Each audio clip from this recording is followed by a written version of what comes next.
네, 반갑습니다. 허브경제 TV입니다. 이번 시간에 같이 볼 종목은요, 우리 또 대한전선 보도록 하겠습니다. 어제부터 다시금 대한전선 영상을 올려드리고 있는데 좋아요, 구독 많이 부탁드리고요. 그리고 대한전선 관련해서 궁금한 점이 있다. 내 매수가가 얼마인데, 비중은 얼마인데, 어떻게 대응하는 것이 좋을까요? 나는 좀 더 사고 싶은데 어디서 사는 게 좋을까요? 등등 대한전선 관련한 질문 있으신 분들은 카카오톡 아이디 HERB2019 친구 추가하신 다음에 대한전선 관련한 질문 남겨주시면 제가 적극 반영해서 답변 드리도록 하겠습니다. 대한전선 보도록 하겠습니다. 오늘 대한전선이 좀 밀렸습니다. 장중에 마이너스 6.5%까지 갔다가 밀렸는데 어떤 이슈가 있는지 보고 차트적인 흐름에서 어떤 상황이 만들어졌는지도 한번 같이 보도록 하겠습니다. 3시 이후에 이 뉴스가 하나 나왔어요.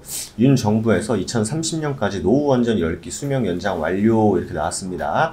2025년에서 30년 정도에 마무리가 될 것으로 예상을 하고 3, 4, 5기 같은 경우에는 25년에 착공키로 했다. 이런 얘기가 나오면서 원전 관련주들이 오늘 전반적으로 많이 밀렸습니다. 무진, 대한전선, 한신기계, 서전기전, 일진파워 이렇게 좀 많이 밀렸는데 그래도 지금 시간 외에 우진 같은 경우에도 뭐 1% 가까이 올랐고, 한신기계도 1%, 뭐 서전기전은 2%, 3%, 일진파워는 별 영향 없고, 대한전선은 마이너스 0.49. 크게 의미가 없죠. 어쨌든, 뭐 정책적인 부분의 수혜를 받고, 이제 슬 밀리는 게 아닌가라는 생각을 했는데, 다시 한번 이슈가 계속적으로 좀 건드려주고 있습니다. 그러니까 원전 기사는 많이 나오는 것 같아요. 생각보다. 다른 이슈들보다. 하지만 역시 이미 뭐 많이 올라간 뭐 한신기계 같은 종목도 있고 다시금 붙여서 올라가는 대한전선도 있기 때문에 장중에 흐름을 꼭 잘 살펴야 된다는 말씀을 좀 드리도록 하겠습니다. 그리고 어제 무슨 뭐 이것도 리딩이냐라고 하시는 뭐 이상한 댓글 다신 분 계신데 정신 차리세요 제발. 정신 좀 차리세요 제발. 정신 차리시고 대한전선 대응 힘쓰시기 바라겠습니다. 그리고 대한전선 예전에 우리 꾸준히 보신 분들은 아시겠지만 우리가 누구를 열심히 응원했다? 바이든을 사실 열심히 응원했다. 바이든을 진짜 열심히 응원했는데 아무래도 우리가 당시에는 원전 이슈가 붙기 전이었고 해상풍력 이런 부분에 대해서 굉장히 많이 집중을 하다 보니까 신재생에너지 쪽에 좀 집중을 했었죠. 그래서 그 인프라 투자를 하게 되면은 사실 뭐 전선 그때 뭐 농담반 진담반으로 전선 안 들어가는 곳이 어딨냐. 전선 다 들어간다. 라고 했었는데, 실제로 시장에서는 막 감자 때리고 막 이랬었죠. 그랬습니다만, 그래도, 대한전선 하면 인프라 쪽으로도 수혜가 가능하기 때문에, 바이든 방안에 맞춰서, 과연 인프라 투자, 어떻게 진행이 될 것인가. 지금 나오는 이슈로는 뭐 반도체나 철강 쪽에 대한, 얘기들만 나오고 있는데, 그래도 뭐 바이든 혹은 지금 시진핑도 연임 이슈가 계속적으로 있었죠. 그러다 보니까 국민들 잘 살게 해주고 내가 대통령일 때 굉장히 좋았다 이런 이미지를 또 심어주기 위해서 투자도 적극적으로 할 것으로 지금 전망을 하고 있습니다. 물가는 많이 오른 상태로 나왔습니다만 되려 중국 시장은 반등을 했었죠. 그래서 뭐 현대차가 사실 지금 자동차가 제일 큰 이슈긴 해요.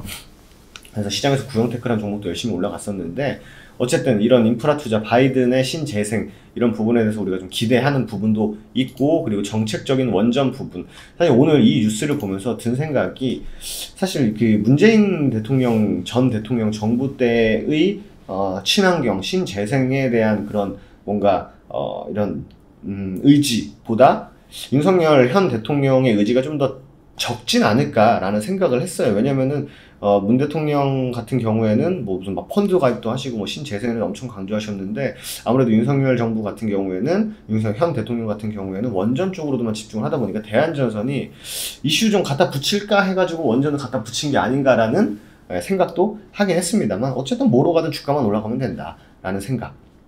그죠? 뭐 원전으로 올라가든. 지금 뭐 덴마크, 노르웨이, 북유럽이 아무래도 지리상, 지역상 해상풍력이 굉장히 많이 발전을 했고 일본, 뭐 베트남 이쪽으로도 지금 많이 진출을 하고 있습니다. 우리나라도 많이 들어와서 실사도 하고 그랬었죠. 베트남 해상풍력에 관심을 갖고 있다 해서 2030년까지 해상풍력 발전 비중을 약 5% 가까이 올릴 것이다 라고 하면서 이 해상풍력 약하긴 하죠. 전기차, 수소 이런 거보다 약한 건 팩트입니다만 그래도 한 부분을 또 또 차지할 수 있는 게 우리 또 해상풍력이기 때문에 이거 좀 집중을 한번 해보자라는 관점입니다. 어쨌든 지금은 원전 관련해서 움직이는 게 맞다. 원전이 가장 큰 이슈긴 하다라고 합니다만 본업 제일 잘하는 것에 놓고 봤을 때 대한전선의 이슈는 뭐 다다익선이다. 이렇게 좀 말씀을 드리고 싶습니다.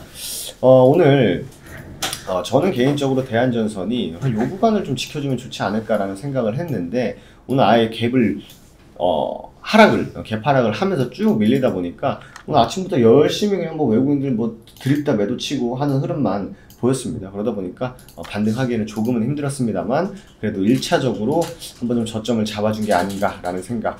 요 2150원 구간까지는 한번 들어 올려주는 흐름을 좀 지켜봐야 추세의 연속성을 보일 수 있다 정도로 판단을 할 수 있고요. 좀 더 디테일한 부분 질문하시는 분들은 말씀드린 대로 카카오톡 아이디 HERB2019로 친구 추가 주신 다음에 질문 남겨주시면 되시고요. 또 체험까지 신청이 되시니까 QR코드 혹은 카카오톡 아이디 HERB2019로 질문 남겨주시면 된다라는 말씀 드리면서 마무리하도록 하겠습니다. 오늘 하루도 정말 수고 많으셨고요. 저는 또 내일 대한전선 시간에 인사드리도록 하겠습니다. 감사합니다.